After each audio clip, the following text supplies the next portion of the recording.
शाहिद हसन सिद्दीकी साहब हमारे माशियात हमारे साथ मौजूद हैं। शाहिद साहब, ये इन्फ्लेशन रेट सिंगल डिजिट में आया, बड़ी अच्छी बात है, क्योंकि इस वक्त बांग्लादेश में भी इंडिया में भी वो सिंगल डिजिट में मौजूद है। अब इसको यहाँ पर मेंटेन रखने के लिए किस हद तक मेहनत करनी होगी हुकूमत को कि ये सिंगल डिजिट में ही रहे, ये वापस फिर एक बार 15, 20, 25% की तरफ ना चला जाए, जो कि हम पिछले 3 सालों में देखते आ रहे थे। बहुत शुक्रिया आपका। देखिए, पाकिस्तान का जो सबसे बड़ा अलमिया है वो ये है कि पाकिस्तान में माहिरीन, इदारे, मीडिया, हुकूमतें, सियासतदान, मेंबरान पार्लियामेंट सिर्फ अशराफिया का सोचते हैं। किसी को कोई दिलचस्पी नहीं है कि पाकिस्तानी अवाम का क्या होगा और पाकिस्तान खुद इंसारी की तरफ कैसे जाएगा। ये वो सोच है जिसने पाकिस्तान को तबाही के किनारे पर पहुंचा दिया। ये बात मैं क्यों कह रहा हूँ? देखिए, बात ये थी कि इस वक्त आपको याद है कि जिस वक्त ये 38% हुआ करता था अफरात ज़र, तो 22% था आपका डिस्काउंट रेट, बिल्कुल, यानी ये 16% मनफी था। अब ये उल्टा हो गया, अब ये 10% मनफी हो गया। अब ये मुतालबा कर रहे हैं कि जनाब आप ये इसको कम कर दें। मैं एक सवाल पूछना चाहता हूँ, और वो ये कि जो माहिरीन नामो नेहाद जो हैं, जो अशराफियों की नुमाइंदगी कर रहे हैं, वो अपने हरकतें छोड़ दें। ये बात मैं इसलिए कह रहा हूँ कि 5 करोड़ खातेदार हैं पाकिस्तान में बैंकों के।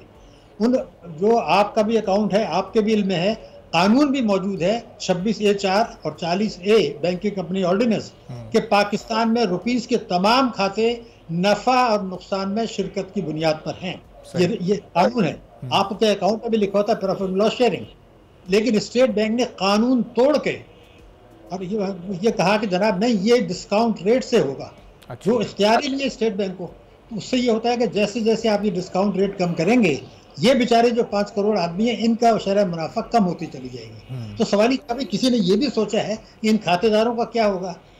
कभी किसी ने ये मुतालबा किया कि भाई profit and loss sharing PLS 26A4 जब ये कह रहा है बैंकिंग कंपनी ऑर्डिनेंस, और 40 ये कह रहा है स्टेट बैंक की जिम्मेदारी है, अब बैंकों की जिम्मेदारी है, मिनिस्ट्री ऑफ फाइनेंस की जिम्मेदारी है कि बैंक अपने खातेदारी में मुनाफे में शरीक करें।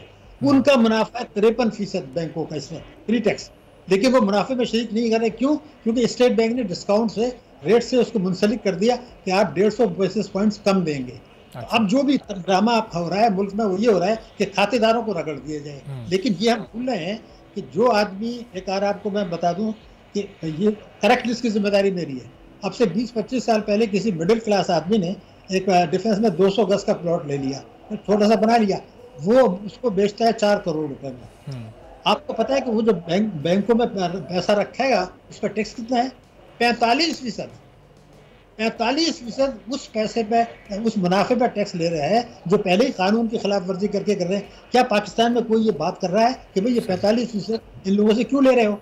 दूसरी बात ये थी कि अभी शहबाज शरीफ साहब ने कहा कि 15,000 अरब रुपया FBR अपने उससे ज़्यादा जो इस्तेदार है उससे कम वसूल कर रहा है। प्राइम मिनिस्टर साहब 15,000 अरब रुपया एक साल में FBR।